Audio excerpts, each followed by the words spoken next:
Now remember how I mentioned that we were going to double that second chorus with 16 bars. Why not after those 16 bars completely cut the drums? Maybe just have guitar and or keyboards and vocals on that part.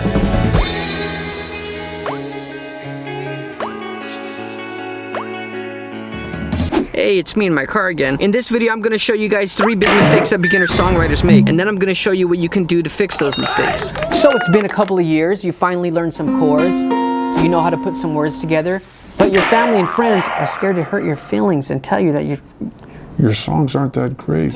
You idiot. Hey. Oh, hey. Well, if you're a serious songwriter, then you're going to want to stick around and listen to the solutions to some of these problems.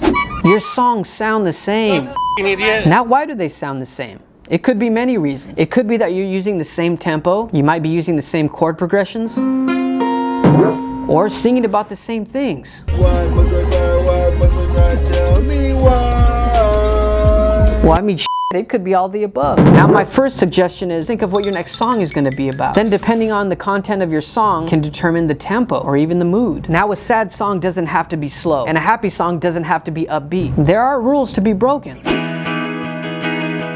The song I have in mind has more of an uplifting feel, as far as the lyrical content goes.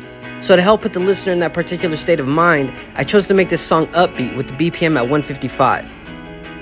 Oh, and surprise bonus for you guys. This whole segment I'm going to include how to best structure your songs. You're not going to want to miss out, so stay posted. Now, when it comes down to keeping your songs sounding fresh, there's absolutely nothing wrong with stepping outside the box. Songwriting is an art form of self-expression. You're taking too long to get to the chorus.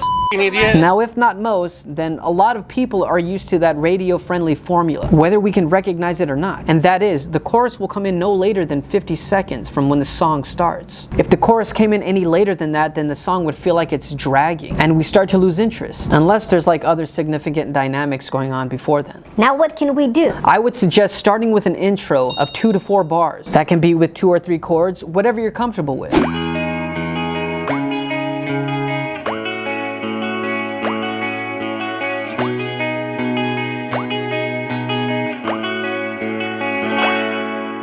Now start your verse. I would say the first verse should be at most 16 bars.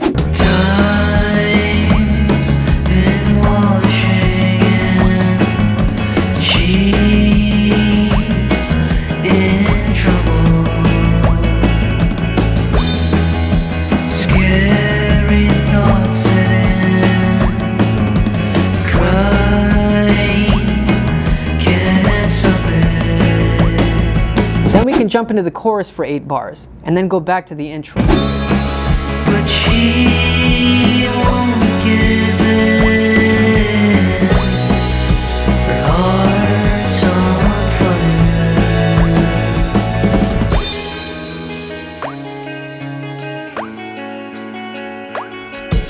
Now 8 bars might seem a little too short for the chorus, but that's okay. We just want to give them a taste. Because the second chorus, after the second verse, we can double it with 16 bars. Now, another reason why it may seem like our songs are dragging is because as human beings, we're constantly looking for some relief. We want to know what's going to happen. What is the point of all this? And by giving our listeners what they want, which is probably a chorus before 50 seconds, it can make both of us feel good, as writers and as listeners. And we want to feel good. Now, another mistake most beginner songwriters make is that they don't include a bridge or some sort of break.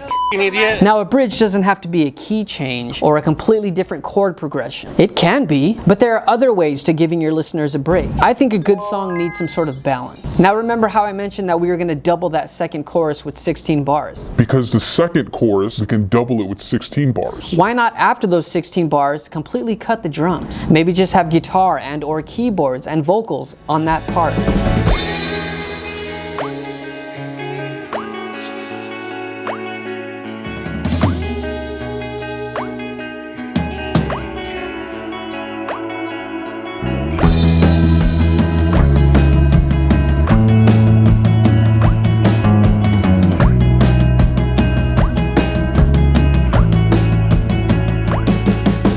And then you can jump back into those final choruses with 16 bars. And then maybe open it up with those last 8 bars. Maybe more splashy drums. Maybe take the bass for a walk. Whatever sounds good for the song. But she won't give in.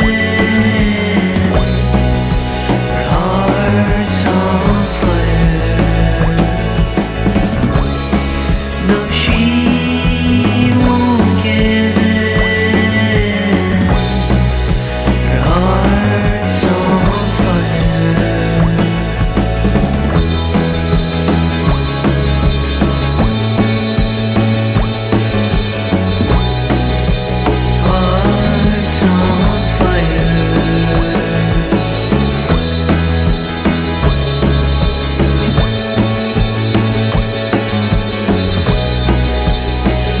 pro tip. If it seems like coming up with a bridge or some sort of break is too hard or you're just not feeling it,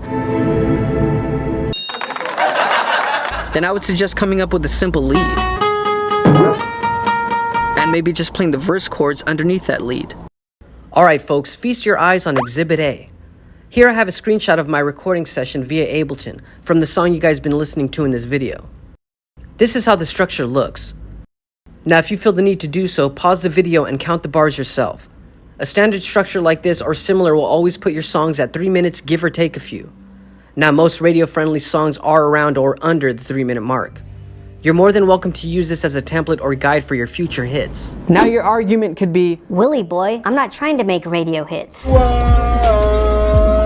why not? Just kidding. Even if you did want to make a radio hit with your 2 years of songwriting experience, you couldn't. Hey, but that's... You're gonna understand sooner or later that great songwriting takes time. I'm still learning. That's why I'm not that great. Now there are many other ways to improve your songwriting skills. The more you do something, the better you're gonna get. But you have to be consistent and you have to want to do it. And the most important thing is you have to have fun doing it. Otherwise you're not gonna really want to grow because it's gonna be too uncomfortable. The possibilities of writing a good song are endless and it all starts up here. Now whether or not you think this video was helpful is your personal opinion. I respect it, but I already published the video, so I mean, does it even really matter? Dream big, work hard, stay focused, and shut the